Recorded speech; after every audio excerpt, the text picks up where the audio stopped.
Love, light, and blessings. I wanted to do this one tag because this tag I can actually do. It doesn't involve me doing a tag for 31 days, and I could leave some type of content on my channel. So I want to leave like a video or two to hold you guys down for the next couple of weeks when I return back to YouTube for the February vlog that I'm so excited about. That's going to cover our contributions from the melanated community that we also did to spirituality as well, which I feel is a very little known history. So it's always important to be inclusive so we can see ourselves in these paths as well. So I'm like really excited about it.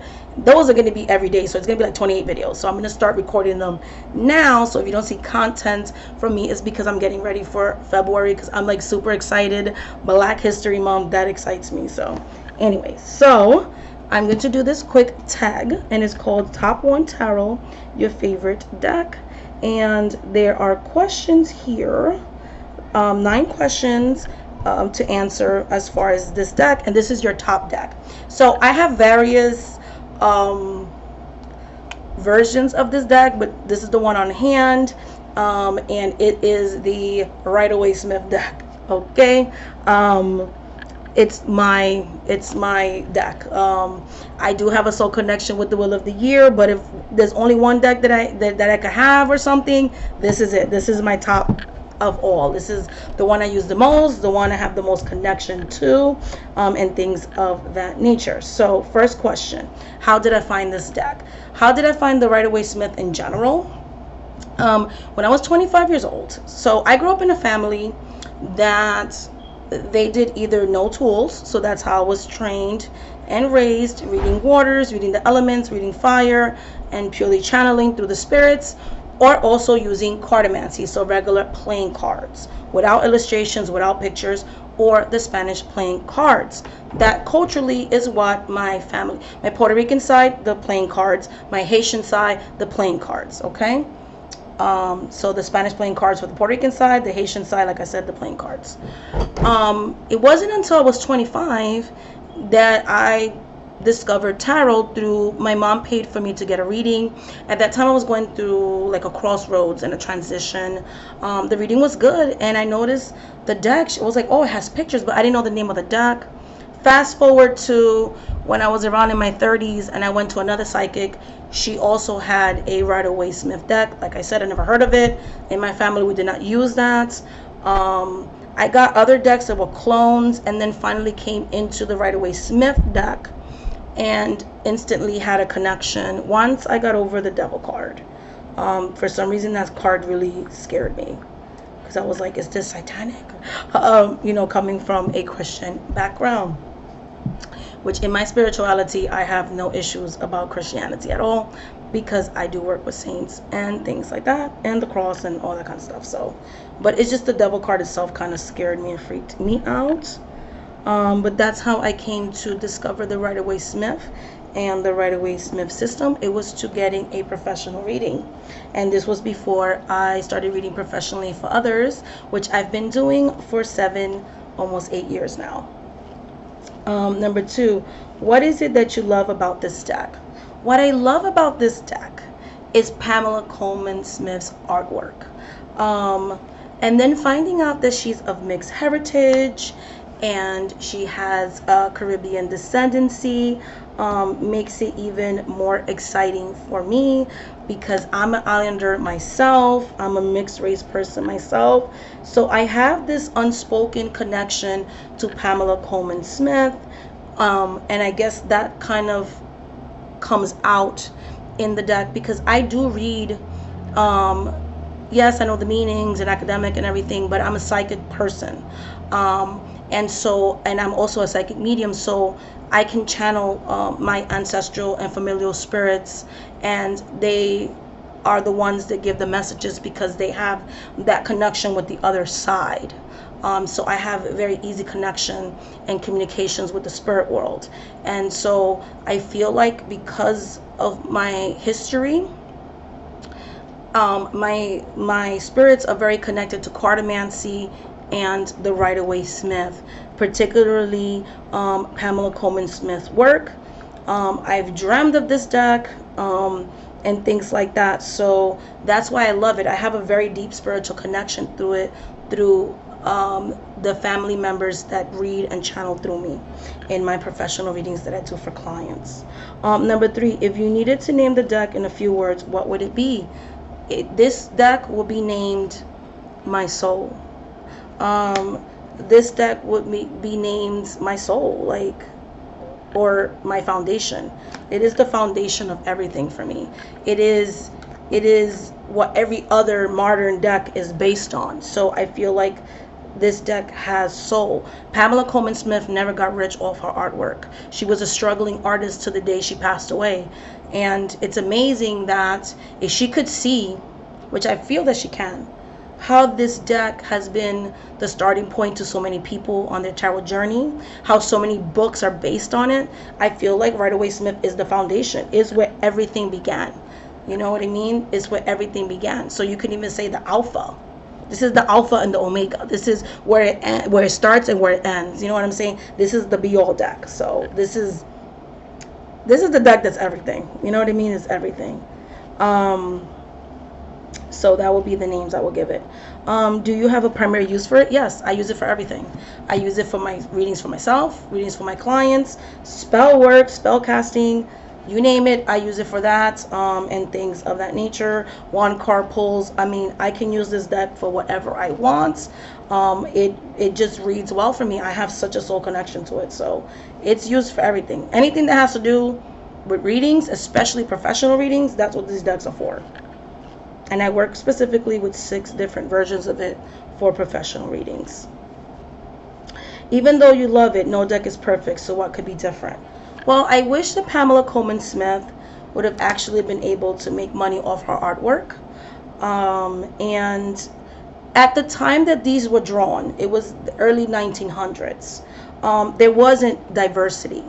There was, you would see one type of person in the world. So there weren't any melanated people in these decks, because she pretty much, that was the time period that she lived in. So I believe that she did what she can do with that.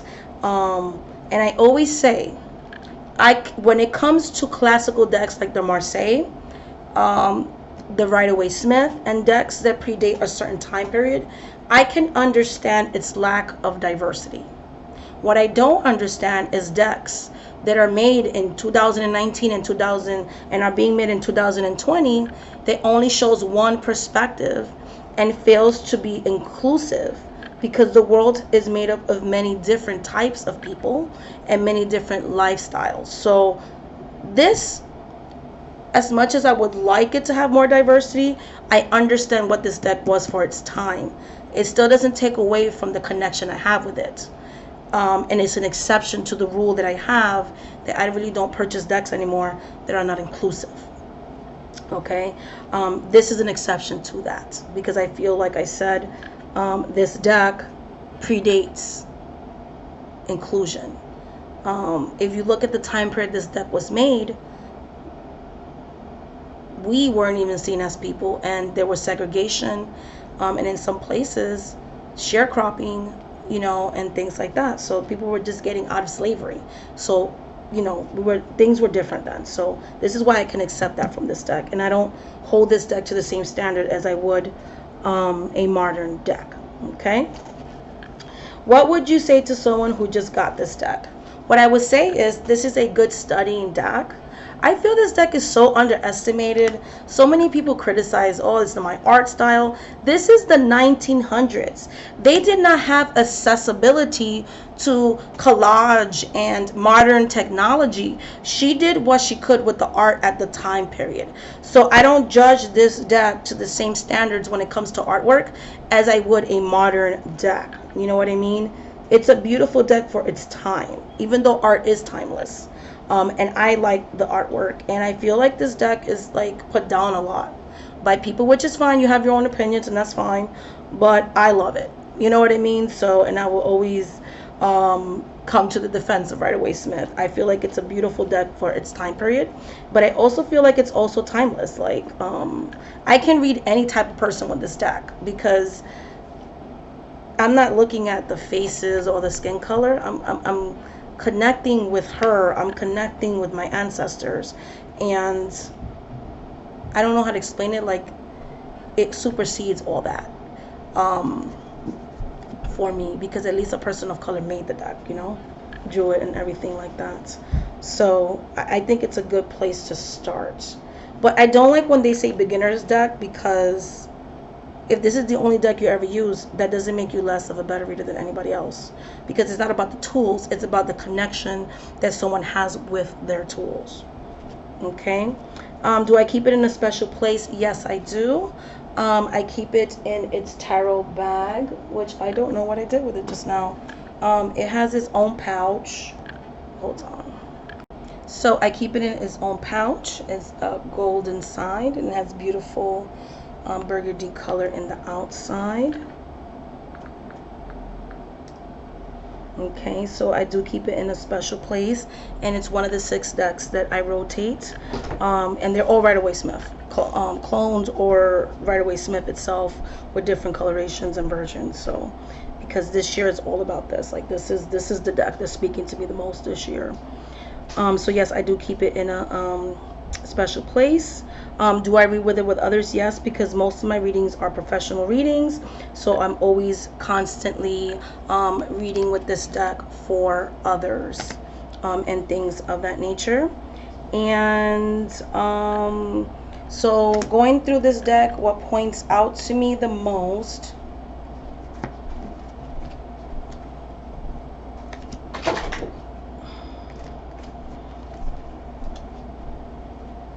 let's see, I'm trying to look for a specific card that I'm trying to share with you guys.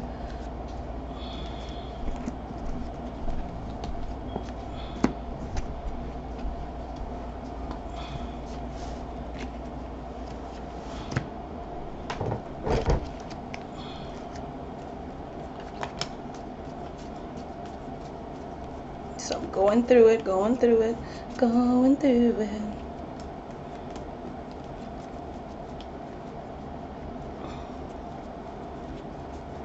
Let's see what else. There's like 3 cards that jump out at me. Yeah. These 3 cards are one of my favorites, and I feel like they describe me. I am the psychic. I am a keeper of knowledge. I come from a tradition. She's holding a Torah. I come from Afro-Caribbean traditions. The tradition that I practice has been handed down to me by my family lineage, and I'm teaching people currently about their family lineage and their traditions and things like that. So the High Priestess, she's a keeper of traditions. She has a connection with life and death, and she's psychic, like she can see into the future and things like that. That's how I see myself. I also see myself as the Empress because I am a mother. I am a co-creator, and things of that nature, and I give birth to children, but I'm also giving birth to my business that continues to grow, and things like that. I've been reading and self-employed for 7 years using my spiritual gifts, and so I see myself as the Empress. Like, I'm constantly giving advice to people, being motherly, being nurturing to my clients, giving them love, and just guiding them on their path, you know.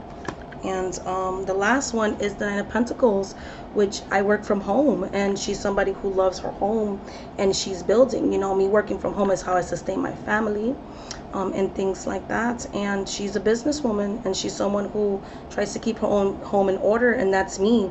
I try to have a balance between my business and my family and my personal life, and things like that. So these are the 3 women, female archetypes that I really truly see myself in, and that's what popped up in my looking through the cards. So yeah, guys, that is it for this tag. If you want to work with me one-on-one basis, shamanic@priestess.com.